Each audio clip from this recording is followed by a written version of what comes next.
Hey, it's Yay for Yarn, and today I'm going to show you how to make a knit look crocheted scarf.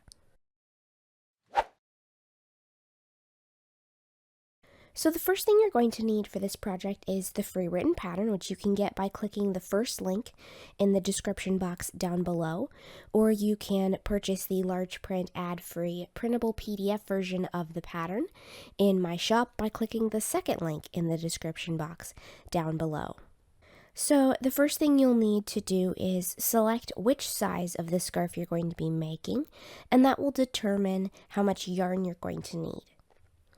So I am using Lion Brand Heartland, and this is a worsted weight yarn. It's kind of a lighter worsted weight yarn.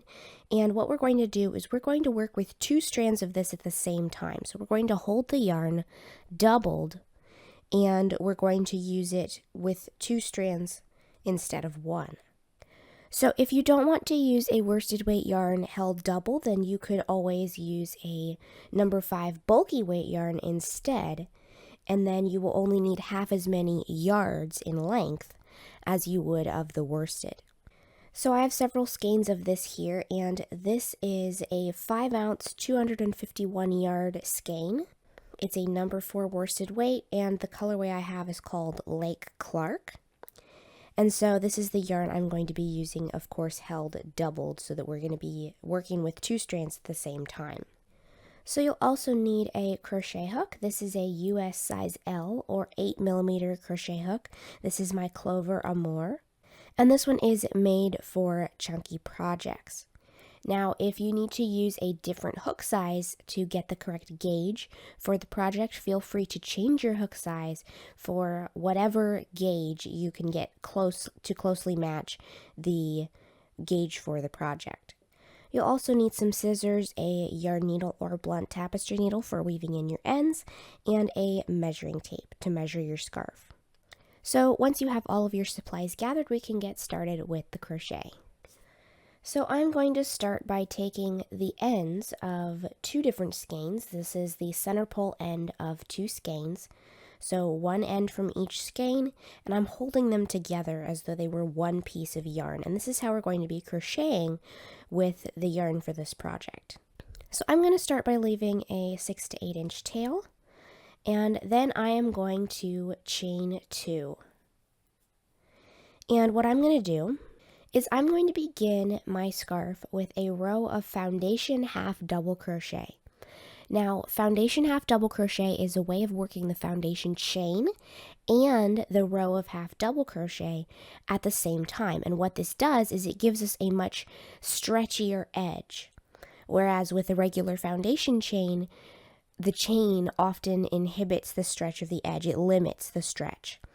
So we're going to be using this foundation half double crochet row to give us that really clean, neat, stretchy foundation edge so that it will not keep the fabric from stretching.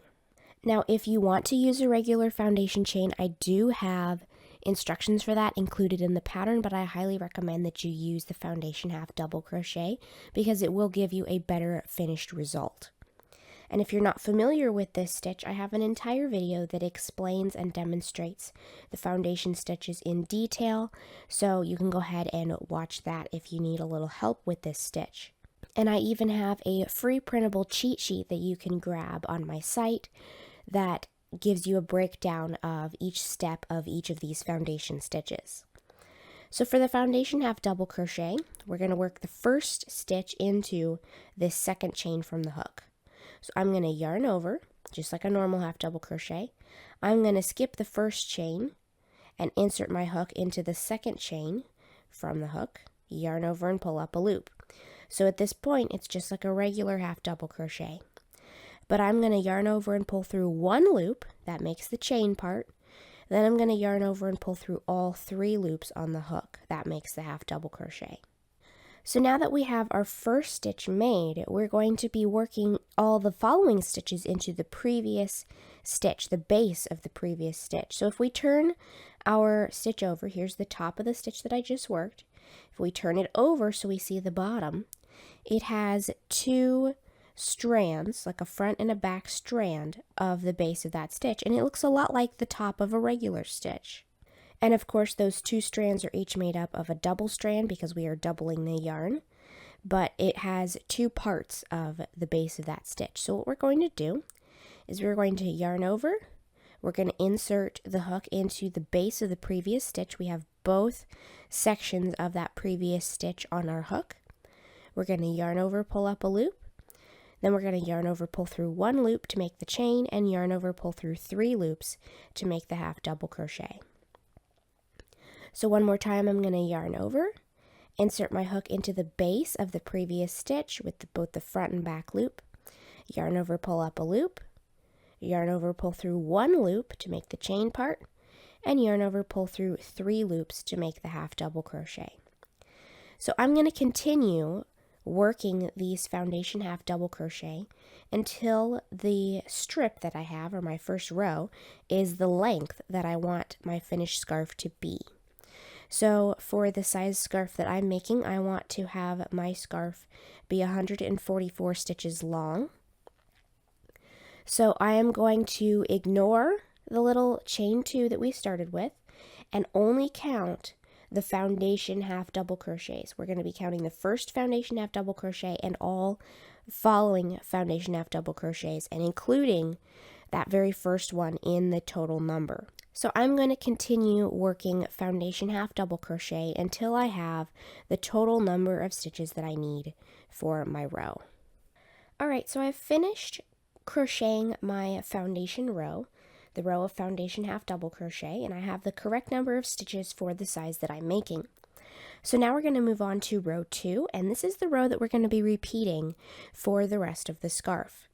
So for row 2, we're going to chain 2 and turn. And that chain 2 does not count as a stitch, so we're not going to be working into the top of it on the next row, and we're not going to be counting it as a stitch.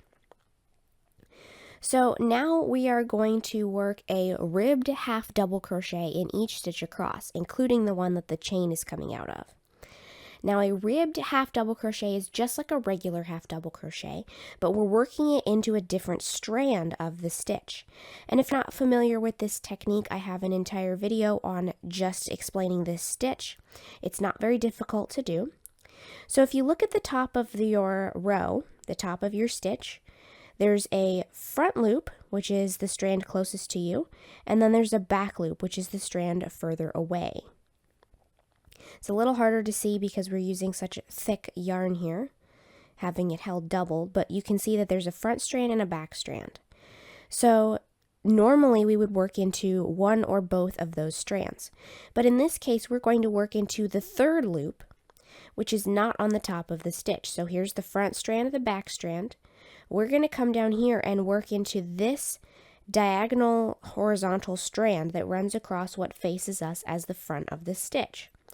And by doing that, we are leaving both strands of the top of the stitch open, which is what gives us that knit look, because those top 2 strands are going to kind of pop forward to the surface of the fabric and give us that knit look. So again, if you want more explanation on that, I have a whole video explaining this stitch. But we're going to yarn over, we're going to insert our hook into that third loop. It's kind of going under the strand. We're going to yarn over, pull up a loop, and yarn over, pull through all 3 loops. So we're going to do this in every stitch across. Yarn over, we're not going to insert into either one of the top of these 2 strands. We're going to come down here and insert it into this third strand, or third loop. Yarn over, pull up a loop, and yarn over, pull through all 3 loops on the hook. So I'm going to go ahead and work a ribbed half double crochet, just like that, in every stitch across. Alright, so there is my last stitch. All that's left in the row below is the chain 2 from the beginning of the row, and we're not going to work into the top of that. So that is the end of row 2, and I'm just going to keep repeating row 2 the correct number of times for the size that I'm making so that the scarf will be the finished width that I'm looking for. So just follow the pattern instructions and repeat row 2 until your scarf has the correct number of rows in it for the size that you're making.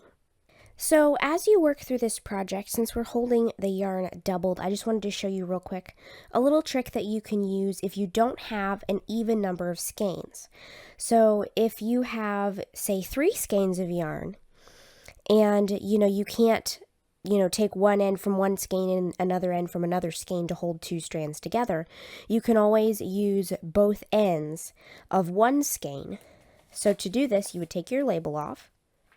And then what you're going to do is you're going to find the center pole end and the end on the outside. So the end that's on the outside is usually tucked in like this. So then when you pull it out, there's the end from the outside. And this one wraps around the outside of the skein. And then the end on the inside, you just kind of dig in there and pull out a little wad of yarn until you find the end on the inside. So now I have two ends of yarn from the same skein that I can hold together and work with. Now you will probably notice that this is going to cause your skein to roll around quite a bit. But if you don't have, pairs of skeins, if you don't have an even number of skeins, this is a great way to be able to use the yarn held double even if you don't have an even number of skeins to work with. Alright, so as you can see, I have finished all the rows for my scarf, and for this particular width, this is the widest version in the pattern. This one is a total of 18 rows, including the very first row. And now that I've finished all the rows, I can go ahead and tie off. And I'm going to leave a 6 to 8 inch tail of both strands of yarn and tie off like so. And now what I'm going to do is I'm going to take the rest of the yarn and I'm going to make 4 tassels, one for each corner of the scarf. Now, if you're not familiar with how to make tassels, I do have a video that shows how to make tassels. And so basically I'm going to follow those steps and make 4 tassels to attach to the corners of my scarf. Alright, so I've finished making all of my tassels, and I've gone ahead and steamed my tassels and then trimmed them straight across the bottom. And steaming the tassels just helps get any wiggly strands of yarn out of the tassel. It helps straighten everything out and make it lay really nice and smooth. So while I was at it, I went ahead and steam blocked my whole scarf. And if you're not familiar with blocking, I have a whole video on blocking you can go and check out on my channel. But blocking just helps the fabric lay as nicely as it is capable of. So I've gone ahead and steam blocked my scarf because it's made of acrylic yarn. If you're using a natural fiber yarn like wool or alpaca, you might prefer to spray block or wet block your piece. But I've gone ahead and steam blocked mine, and that will help it drape nicely and lay properly. So now I'm going to go ahead and sew a tassel onto each corner of my scarf. Alright, so now I have finished attaching all of my tassels to the scarf, and my scarf is finished. It has a very thick, squishy feel to it because we've used that doubled worsted weight yarn. And since we blocked it, it also has a very nice fluid drape. And that ribbed half double crochet gives us that knit look that it kind of gives the appearance of a knitted ribbing even though it's actually crocheted. So I hope you've enjoyed this video. If you liked it, please give it a thumbs up. If you make this project, let me know how it turns out for you in the comments below. And don't forget to subscribe, making sure you click the little bell next to the subscribe button to be notified of new videos. Thanks for watching.